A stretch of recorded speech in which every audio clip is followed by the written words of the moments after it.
ठाणे महापालिका क्षेत्रात 16 जून ते 31 जुलै दरम्यान अतिसार थांबवा मोहिमेचे आयोजन।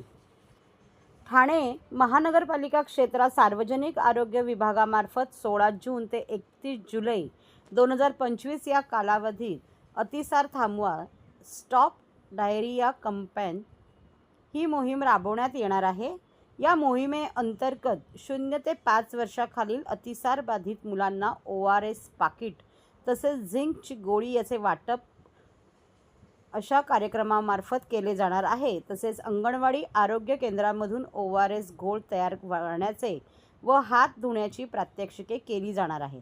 तसेच संस्था स्तरावर ORS कॉर्नरची स्थापना करणे, जलसूक्षतेने बाधित रुग्णांचे उपचार केले जाणार असून अतिसाराबाबत कोणतीही लक्षणे आढळल्यास नागरिकांनी ठाणे महापालिकेच्या नजीकच्या आरोग्य केंद्राशी संपर्क साधावा असे आवाहन महापालिकेच्या वतीने करण्यात आले आहे।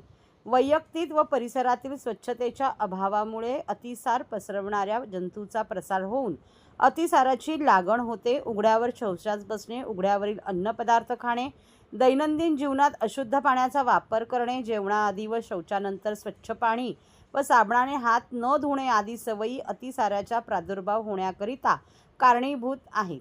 अतिसाराच्या उपचाराकरिता ORSचे घोळ तयार करून बालकाला दिल्यास शरीरातील जलशुल्कतेचे प्रमाण कमी होते, तसेच क्षारांची कमतरताही भरून निघते।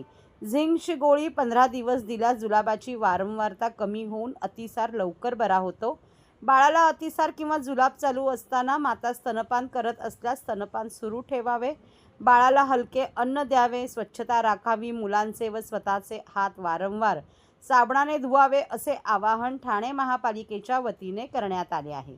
अतिसार टाळण्याकरिता वैयक्तिक व परिसर स्वच्छता अत्यंत महत्त्वाची असून त्याकरिता उघड्यावर शौचाला बसणे टाळावे। पाणी उकळून व गाळून किंवा क्लोरीनचा वापर करून निर्जंतुक करावे। आजूबाजूचा परिसर स्वच्छ ठेवावा। तसेच अतिसाराबाबत लक्षणे आढळल्यास जवळच्या ठाणे महापालिकेच्या आरोग्य केंद्राशी संपर्क साधावा असे आवाहन देखील ठाणे महापालिकेच्या आरोग्य विभागाच्या वतीने करण्यात आले आहे।